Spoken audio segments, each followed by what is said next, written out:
The concept of midwifery, no doubt a very important sector. It's a very important service to the nation to promote the health satisfaction at the home level all over the country. Without a very organized and happy community of population,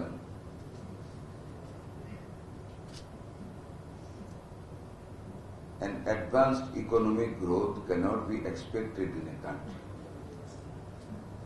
আমার মনে হয় বাংলায় বলে নিউজগুলি properly যাবে। একটি সুস্থ সবল জনগোষ্ঠী ব্যতীত একটা জাতির উন্নয়ন বিলম্বিত হয় অথবা হয় না। একজন সুস্থ মা একজন সুস্থ শিশুকে যদি কোলে না রাখতে পারে, দৈনন্দিন কার্যক্রম বিঘ্নিত হয়, কাজের প্রতি কোনো আনন্দের ভাব থাকে না। বাট দুর্ভাগ্যবশত আমাদের দেশে বর্তমানে এত মুনাফা ভিত্তিক, এত লোভী একটি শ্রেণী গোষ্ঠী তৈরি হয়েছে যারা শুধু অর্থটাকে চেনে, মানুষের কল্যাণটাকে চিন্তা করে না, দেশটাকে চিন্তা করে না। আমাদের মা বাবা ছিল, আমাদের আরেকটা জেনারেশনকে আমরা দেখেছি, আমাদের দাদা দাদি সবাই, তখন তো ক্লিনিক ছিল না দেশে। সিজারিয়ান শব্দের সাথে আমাদের মা বাবারা তো পরিচিত ছিলেন না। 13 জন, 14 জন, 10 জন, 8 জন করে বাচ্চা হয়েছে এক একটা মেয়ে। নর্মাল ডেলিভারি হয়েছে। আমরা গ্রামে গঞ্জে আমাদের শৈশব থেকে যদি আমরা স্মৃতিচারণ করি, আমরা সত্যি ঘর বলতো বাচ্চা হলে, একটা ঘরে বাচ্চা প্রসব হতো, গ্রামীণ দায় বলতো, এটা দায় না, মনে হয় দায়, দায়রা বাচ্চা প্রসবে সহযোগিতা করতেন। ঘরের পাশে একটা ছোট্ট গর্ত করত, ঘরের ভিতর থেকে ক্যানেলিং করত, বাচ্চা প্রসবের সাথে জড়িত সকল পানি ময়লা ওই গর্তে যেত, তাল পাতা দিয়ে ঢেকে রাখত।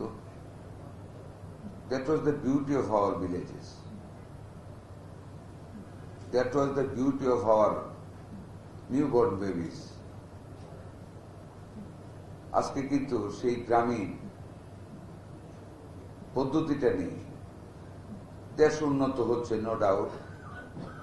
এখন আর ঘরে বসে না করতে চাইলে না করতে পারে। বাট যে কাজটা এখন হচ্ছে সেটা হলো মেয়েদের প্রেগনেন্সিতে, during the time of pregnancy 4টা স্টেজে মেয়েদের পরীক্ষা করতে হয়। 2টা স্টেজ পর্যন্ত কথা শুনে, 2টা স্টেজের পরে দালাল লাগে পিছনে, বিভিন্ন ভয়ভীতি দেখা ডাক্তারদের যে আপনার এই প্রবলেম, ওই প্রবলেম, ফ্যাটার লাইনে প্রবলেম, ন্যারো প্যাসেজ, অপারেশন না করে মারা যাবে। আর স্বামীকে কি বলে, বাচ্চা চান না বউ চান, একজন কিন্তু মারা যাবে যদি না করে।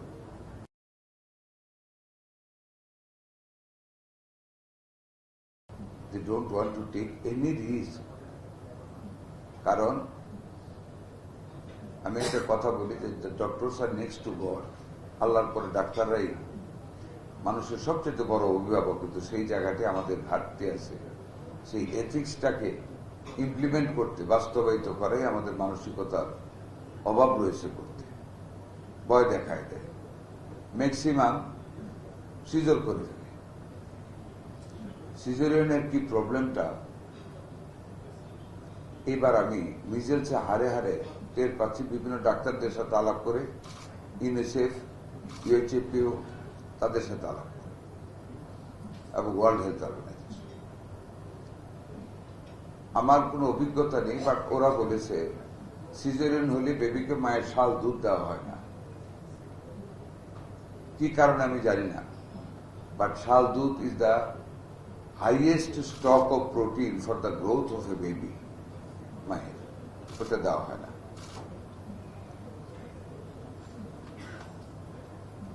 এই যে একটা পুষ্টির ঘাটতি, সেই ঘাটতিটার কন্টিনিউশন 6 মাস পর্যন্ত, যেটা দেখা গেছে আমাদেরও কিন্তু হাম হয়েছে, আমারও হয়েছে। আমার পরিচ্ছন্নভাবে মনে আছে হাম হওয়ার পরে নিম পাতা ধরাই দিয়েছিল আমার মা আমার হাতে রেখে শরীরে, মানে লাগায় লাগায় টানতাম যাতে না চুলকায়।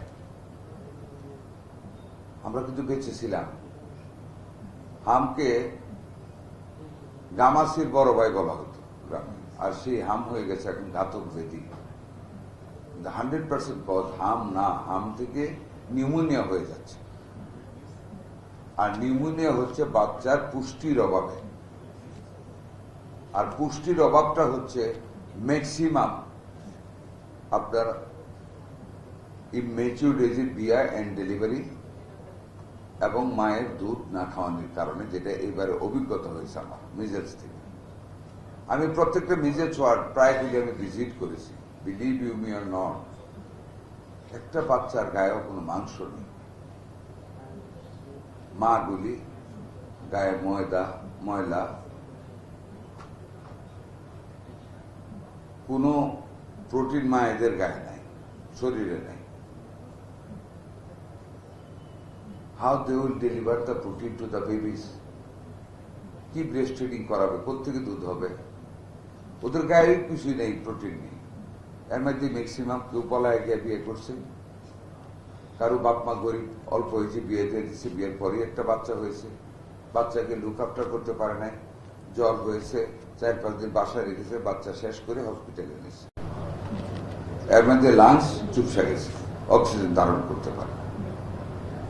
এই যে অবস্থা, আমি মর্মে মর্মে উপলব্ধি করি, আমার মাননীয় প্রধানমন্ত্রী উপলব্ধি করেন। The only rescue, the only open window is the midwifery. এটা আমাদের বৃদ্ধি করতে হবে। প্রতিটা জায়গায় মিডওয়াইফারিতে চাকরির ব্যবস্থা করতে হবে, not for job but for services to the nation. আমরা যদি আমাদের মায়েদের স্বাস্থ্য, বাচ্চাদের স্বাস্থ্যের উন্নতি না ঘটাতে পারি, আমরা দেশের উন্নতি করতে পারবো না। আমরা এটা রিয়েলাইজ করি।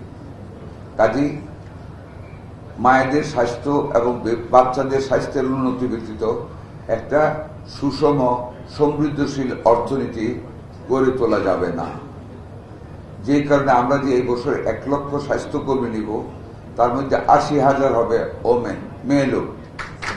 এই 80,000-এর মধ্যে সবচেয়ে বেশি নেওয়া হবে আমাদের মিডওয়াইফারি, যাতে করে আমরা বাংলাদেশের প্রত্যেকটা জায়গায় মিডওয়াইফদের আমরা সার্ভিস দিতে পারি জনস্বার্থে।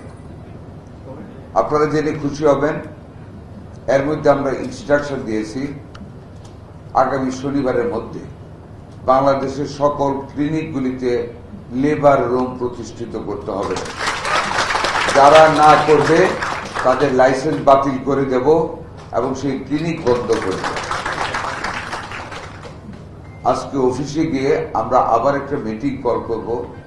আমরা সকল প্রাইভেট ক্লিনিকে মিডওয়াইফারি নিয়োগের কাজ বাধ্যতামূলক করব, যাতে করে আমাদের মায়েদেরকে নর্মাল ডেলিভারিতে উদ্বুদ্ধ করা যায়, যাতে করে আমাদের মিডওয়াইফাররা গ্রামে যারা যেখানে বাড়ি থাকবে, স্থানীয় থাকবে, মায়েদেরকে কাউন্সিলিং করা যায়। আমাদের মায়েরা ভীতির কারণে, জীবন রক্ষার কারণে দালালদের কথা শুনে, এমনভাবে ভয় দেখানো হয় এখানে কোনো অল্টারনেটিভ থাকে না, চিন্তা করার কোন রকম বিকল্প থাকে না। এর হাত থেকে এই জাতিকে আমাদের রক্ষা করতে হবে। আপনারা একটা অ্যাসোসিয়েশন ফর্ম করেছেন, it's very good of it. কারণ সংঘবদ্ধ একটা গোষ্ঠী ব্যতীত ভয়েস রেজ করা যায় না, আর ভয়েস রেজ না করতে পারলে সমাজে পরিবর্তন বা সংস্কার করা যায় না। পরিবর্তন বা সংস্কার ব্যতীত পৃথিবীতে কোনো রাষ্ট্র তার কাঙ্ক্ষিত লক্ষ্যেও পৌঁছতে পারে না। যেমন ধরুন, আজকে আমাদের মাননীয় প্রধানমন্ত্রী কত সংস্কার করতেছেন। একটা উদাহরণ দেই, হযরত খলিল জিবরান ওনার এনসাইক্লোপিডিয়াতে, আমি ইংলিশে বলবো না, বাংলায় বলি, একটা লেখা লিখেছেন খুব সুন্দর, যে আমরা তো সবসময় নেই, নিতে আমরা এটাই বোধ করি, আমরা শুধু নিতেই জানি, দিতে জানি না। তারপর দুটো হাতকে এইভাবে একত্রিত করে ছবি দিয়েছে বইয়ের মধ্যে, যে এই দুটো হাতের গ্যাপটা লাগিয়ে ফেলেন, hands of cooperation, giving, giving করতে শিখেন, দেন, দিয়ে যান, 1 টাকা পারলেও দেন, 1 পয়সা পারলেও দেন, মুখে সাহায্য করতে পারলেও দেন। দেওয়ার মধ্যে যে আনন্দ, পরকালেও সে আনন্দ পাওয়া যায় দেওয়ার বিনিময়ে। গিভিং, জাকাত দেন, ফিতরা দেন, মানে দেওয়া। একটা মানুষ কাপড় পরতে পারে না, একটা কাপড় দিয়ে দেন, আপনার সক্ষমতা থেকে খাইতে পারেন না, একটু খাওয়ায় দেন, মানে দেওয়ার মধ্যে একটা আনন্দ আছে। যেমন আপনাদের সার্ভিস, ইটস এ গিভিং। এই গিভিংটাকে আরো এক্সটেন্ড করতে হবে for the betterment of a better community. আমি আগেই বলেছি, একটা মানে শক্তিশালী জনগোষ্ঠী ব্যতীত, একটি সবল জনগোষ্ঠী ব্যতীত সবল অর্থনীতি করা যায় না। সেইখানে কিন্তু মিডওয়াইফারদের সবচেয়ে বড় ভূমিকা পালন করতে হবে during the time of delivery, যাতে করে আর মায়েদেরকে ছুরির নিচে না যেতে হয়।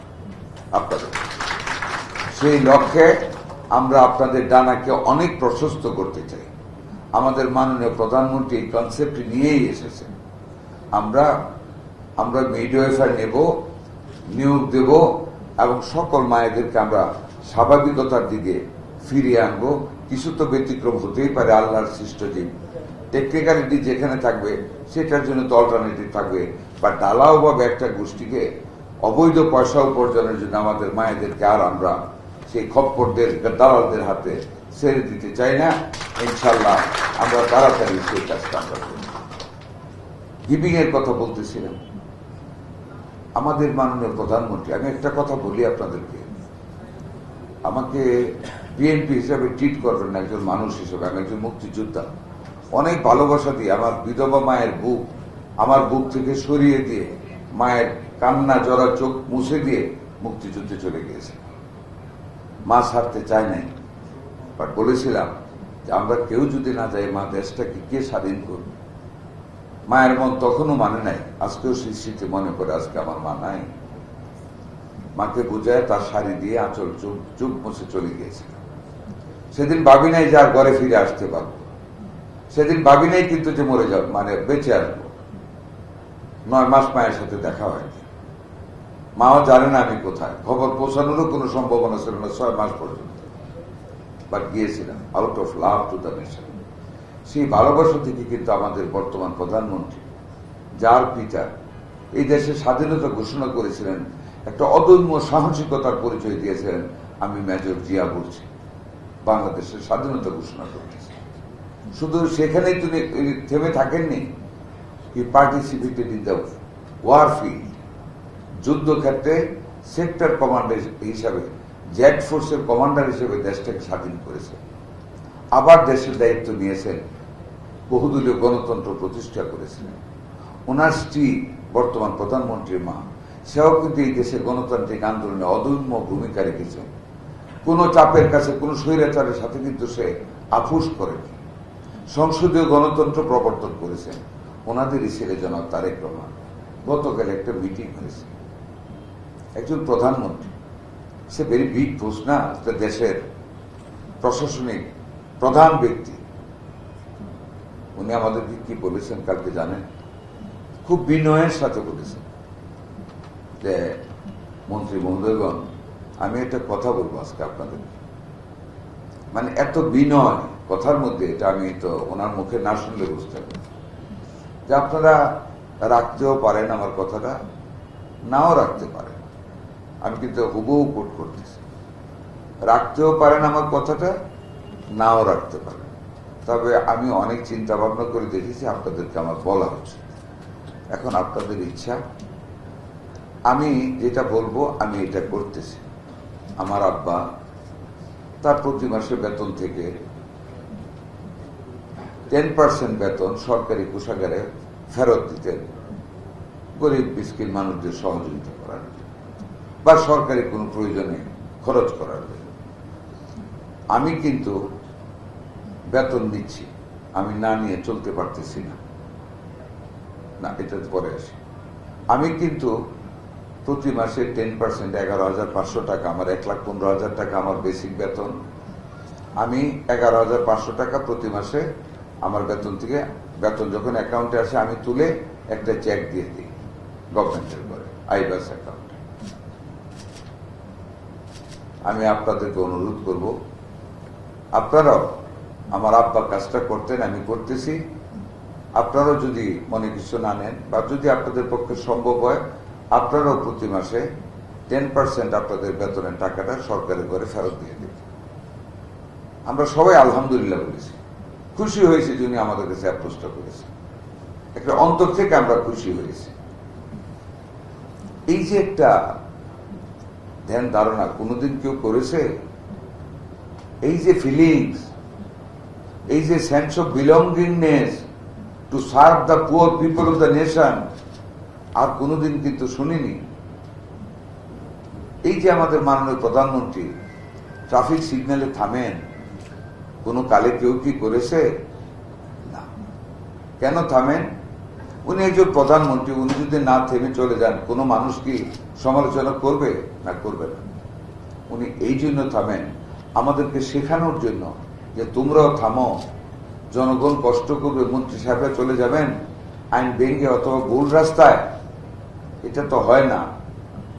আপনারা তো দেখেছেন বিগত সরকার আমলে একদিক দিয়ে ভিড় থাকলে উল্টা রাস্তা দিয়ে মন্ত্রীরা চলে গেছে, এমপিরাও গেছে আগে। উনি সেটা করে আমাদেরকে শিখিয়েছেন যে আমাদেরকে থামতে হবে। উনি থামেন। উনি এই যে সংসদ গেল, অবাক বিস্ময় ওনার দিকে তাকিয়ে থেকেছে, from the starting up to the ending. সিটে বসা একজন প্রধানমন্ত্রী, পুরো অফিস সংসদে ওখানেই কাজ করেন ফাঁকাফাঁকি গিয়ে।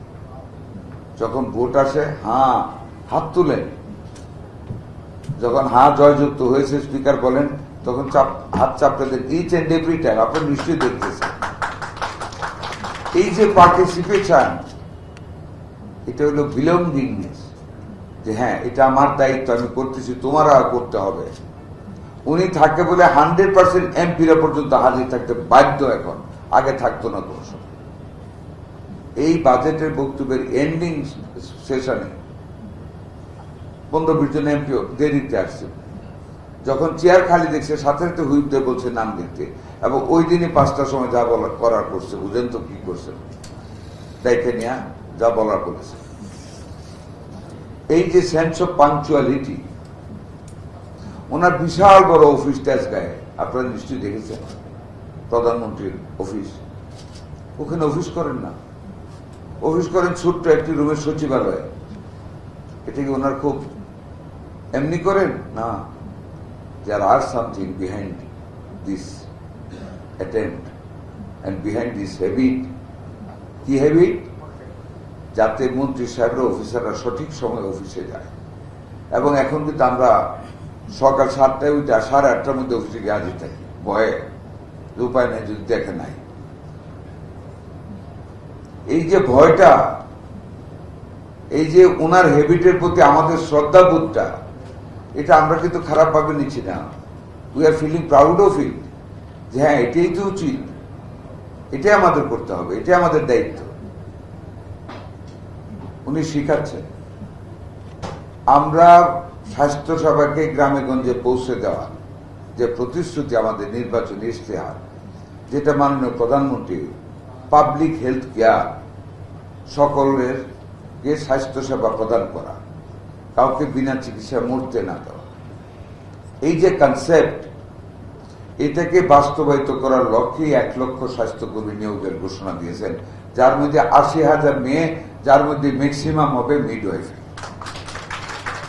তার কারণ সেই রুট লেভেল, যেই গোষ্ঠীটাকে সুস্বাস্থ্য দান না করতে পারলে, যাদেরকে সুন্দর ধারায় ফিরিয়ে না আনতে পারলে একটা সুন্দর সমাজ ব্যবস্থা আমাদের ভবিষ্যৎ দেশ চালানোর জন্য করা যাবে না। একটা সুস্থ সবল বাচ্চাকে যদি বিকাশমান না করতে পারি, যদি তাকে আমরা দেখাশোনা না করতে পারি, সবল স্বাস্থ্য সেবা না দিতে পারি, তাহলে তো আমাদের দেশ চালানোর জন্য একদিন মানুষ পাওয়া যাবে না।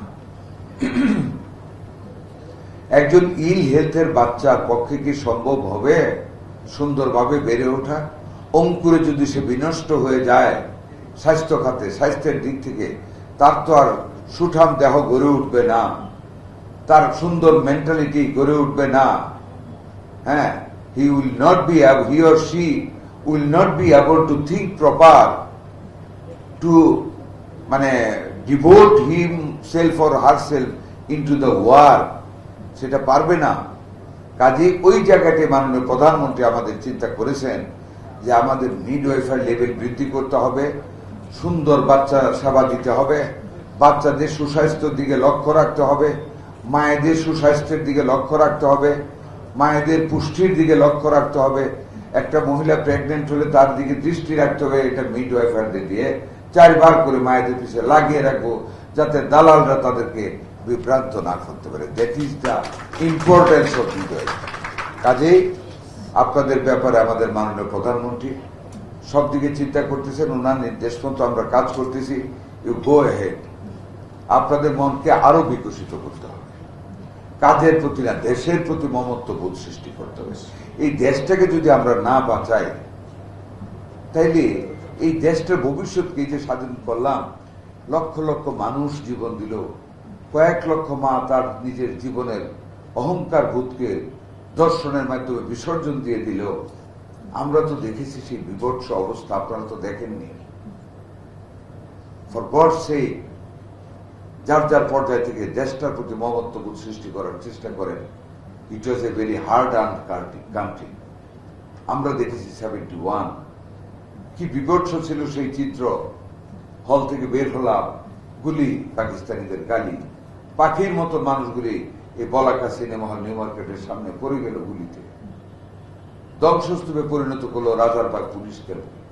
ঘরে ঘরে ঢুকে যুবতী মেয়েদের ধরে নিয়ে গেল, বাবা মার সামনে থেকে তার কন্যাকে নিয়ে গেল, সদ্য বিবাহিত স্বামীর সামনে থেকে তার স্ত্রীকে তুলে নিয়ে গেল। তার ভিতর থেকে আমরা দেশটাকে স্বাধীন করেছি। এই দেশটাকে তো আমাদের বাঁচাতে হবে। পৃথিবীর বুকে আমরা মাথা উঁচু করে দাঁড়িয়েছি due to this independence and sovereignty. সেই স্বাধীনতাকে রক্ষা করতে হলে, সেই সার্বভৌমত্বকে রক্ষা করে একটা সুন্দর দেশ হিসেবে আমরা মাথা উঁচু করে দাঁড়াতে হলে আমাদের মায়েদের, আমাদের বাচ্চাদের সুন্দর স্বাস্থ্য সেবা নিশ্চিত করতে হবে। তার পুরো দায়িত্ব আপনারা মিডওয়াইফারদের নিতে হবে। সেই সুযোগ আমরা করে দেব ইনশাআল্লাহ।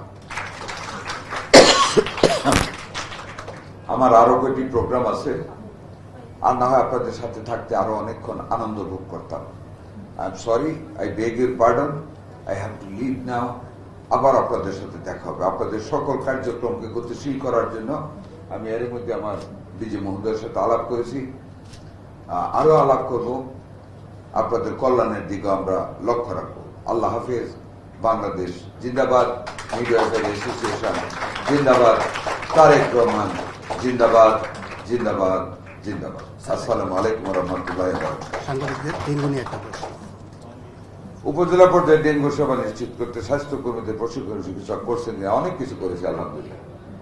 আপনারা জানেন গত 2 মাস যাবত আমরা ডেঙ্গুকে মোকাবেলা করার জন্য পরিচ্ছন্নতা অভিযান on every Saturday and Friday, Sunday sometime সারা বাংলাদেশে উপজেলা এবং জেলা লেভেলে ডিসি, জেলা প্রশাসক এবং সিভিল সার্জনদের সমন্বয়ে পরিচ্ছন্ন অভিযান হচ্ছে। সারা বাংলাদেশে প্রত্যেকটা পৌরসভা, সিটি কর্পোরেশনকে আমরা পরিচ্ছন্নতা কাজে নিয়োজিত রেখেছি স্থানীয় সরকার মন্ত্রণালয়ের মাধ্যমে। এবং মশাকে মারার জন্য ফ্লাইং মশা, যেটা এডাল্ট মশা, সেটার জন্য স্প্রে হচ্ছে। এবং লার্ভা মারার জন্য একটা নতুন ট্যাবলেট আমরা আগামী 7 দিনের ভিতর সংগ্রহ করার প্রচেষ্টা চালাচ্ছি। করে ওই যে আমাদের মা বোনেরা বাড়ির ঘরের ভিতরে, আমাদের মানুষ তো কেয়ারলেস থাকে এই ব্যাপারে, ওই জমাট পানিতে ছিটিয়ে দেওয়ার জন্য যাতে করে লার্ভাগুলি মরে যায়, সেটার জন্য আমরা ট্যাবলেটের ব্যবস্থা করেছি। আমরা পর্যাপ্ত বেডের ব্যবস্থা করে রেখেছি। প্রয়োজনে আমরা মোবাইল হসপিটালেরও ব্যবস্থা করে রেখেছি। যদি আধিক্য হেতু কোনো সংকুলন না হয় হসপিটালগুলিতে, আমরা ওপেন সেই ব্যবস্থা রেখেছি। স্যালাইনের ঘাটতি ছিল, বিগত সরকার স্যালাইন নেয় নাই। আমরা এরই মধ্যে আল্লাহর রহমতে যাহা কিছু প্রয়োজন হবে টোটাল স্টক আমরা স্যালাইন আমাদের হাতে রয়ে গেছে। প্রায় আমাদের সেন্ট্রালি 2 লক্ষের উপরে স্যালাইন আমাদের হাতে আছে। সারা বাংলাদেশে প্রত্যেকটা উপজেলায় আমরা স্যালাইন দিয়েছি। আরো পাইপলাইনে আমাদের স্যালাইন আসতেছে, সেটার ব্যবস্থা করেছি। এখনকার ডেঙ্গুতে আপনারা ওই যে platelet is not the main factor, platelet fall করলে মরে যায় না, মৃত্যু ঘটে প্লাজমা লিকেজ হলে ব্লাড থেকে। সেটার জন্য অনেক সময় অনেক রোগী জ্বর হলে চলে যায়, হসপিটাল থেকে চলে যায়। আমরা হসপিটালকে নির্দেশ দিয়েছি আমাদের ইউএইচওদেরকে, সিভিল সার্জনদেরকে, জ্বর চলে যাওয়ার পরেও যতক্ষণ না পর্যন্ত ডাক্তাররা সন্তুষ্ট হবে যে রোগী সম্পূর্ণরূপে ভালো, ততক্ষণ পর্যন্ত কোনো রোগীকে হাসপাতাল থেকে ছেড়ে দেওয়া হবে না, যাতে লুকিয়ে না যেতে পারে। আমরা সিকিউরিটি গার্ডের কথা বলেছি, সিকিউরিটি থাকবে গেটে, যাতে কোনো ডেঙ্গু রোগী ডাক্তারের পারমিশন ছাড়া বের না হতে পারে। আমরা আটকে রাখবো যতক্ষণ না পর্যন্ত ডাক্তার সাহেবগণ নিশ্চিত না হবে যে রোগী নিরাপদ, তাকে ছাড়া যায়, ততক্ষণ পর্যন্ত কোনো রোগীকে আমরা ছাড়বো না। 1 2 নাম্বার, যতগুলি রোগী থাকবে ডেঙ্গুর, প্রত্যেকটা রোগীর উপর যতবার ভিজিট দিতে হবে আমাদের সম্মানিত ডাক্তারগণ প্রস্তুত আছেন। তারা অতীত প্রমাণ করেছেন ওনাদের সার্ভিস দিয়ে, এবারও ইনশাল্লাহ নিজেলে প্রমাণ করেছেন, ডেঙ্গু তো প্রমাণ করবেন। তারা সার্ভিস দিবে, প্রতিটা রোগীর উপর খেয়াল রাখবে প্লাজমা লিকেজের কোনো সম্ভাবনা আছে কিনা বা হচ্ছে কিনা। দেন এন্ড দেন প্রোটোকল অনুযায়ী তারা পর্যাপ্ত বিভিন্ন কোয়ালিটির স্যালাইন দিয়ে যাবে, যাতে আল্লাহর রহমতে আল্লাহ যদি দয়া করেন যাতে মৃত্যুর হাত থেকে আমরা ডেঙ্গু রোগীকে বাঁচাতে পারি। আমরা সেই চেষ্টা আমাদের পূর্ব পরিকল্পনা আমরা নেওয়া আছে। আনন্দের সাথে এটুকু বলবো, as compared to the last some years, আমরা আজকে পর্যন্ত, আজকে 6th of জুলাই, আজকে পর্যন্ত আমরা অন্যান্য বছরের থেকে অনেকটা বেটার অফ সিচুয়েশনে আছি। সারা বাংলাদেশে তত ভয়ঙ্কর কোন রূপ নেয় নাই, ডেঙ্গু নিতে পারে নাই আমাদের কেয়ারের জন্য। আপনারা দোয়া করবেন, আপনাদের সহযোগিতা কামনা করি। আমরা সর্বাত্মক চেষ্টা করে যাচ্ছি ইনশাল্লাহ। আশা করি আল্লাহ আমাদের সাহায্য করবেন। আল্লাহ হাফেজ। বাংলাদেশ জিন্দাবাদ। স্যার, আমাদের বাংলাদেশ মিডওয়াইফারি সোসাইটির পক্ষ থেকে একটা স্যার প্রশ্ন ছিল। জি বলেন। জি স্যার, 25,000 মিডওয়াইফ নিয়োগের ব্যাপারে লিসবন একটা যে কংগ্রেস হলো মিডওয়াইফদের, সেখানে কিন্তু আমাদেরকে অনেক অ্যাপ্রিশিয়েট করেছে। স্যার যদি একটু টাইমলাইন বলতেন কবে। এবং স্যার আমরা বাংলাদেশ চ্যাম্পিয়ন কান্ট্রি হিসেবে কিন্তু একটা রিকগনিশন পেয়েছে স্যার। অনেক কাজে বাংলাদেশ চ্যাম্পিয়ন। আমাদের ইপিএ কার্যক্রমে আমরা অনেক সুনাম কুড়িয়েছি। এবার মিজেলছে আমরা যে তড়িৎ গতিতে ভ্যাকসিন সংগ্রহ করেছি এবং যে তড়িৎ গতিতে সারা বাংলাদেশে আমরা ভ্যাকসিন দিতে পেরেছি, সেটাও আমি একটা কনফারেন্সে গিয়েছিলাম গত সপ্তাহে, ইউনিসেফের, ওয়ার্ল্ড হেলথ অর্গানাইজেশন, সেখানে আমরা প্রশংসা করিয়েছি। আমাদের প্রসূতি লেভেলে, আমাদের মিডওয়াইফার, আমাদের কার্যক্রম গ্রামীণ লেভেলে, পরিবার পরিকল্পনা আমাদের একটা সুনাম রয়েছে। মিডওয়াইফারদের নিয়োগ ব্যাপারে আমি বিস্তারিত বলেছি, কোথায় কি বলা হয়েছে ওইটা নিয়ে চিন্তা করার কোনো মানে নেই। আমরা আমাদের লোকবলের পারমিশনটা যখন জনবল থেকে পাবো, জনপ্রশাসন থেকে পাবো, আমরা শ্রেণী বিন্যাস করতে যাচ্ছি। আমি তো আমার বক্তব্যে বলেছি যে আমরা ম্যাক্সিমাম মিডওয়াইফার নিব ইনশাল্লাহ। এর উপরে আর এটার ব্যাপারে কোনো বলার নেই।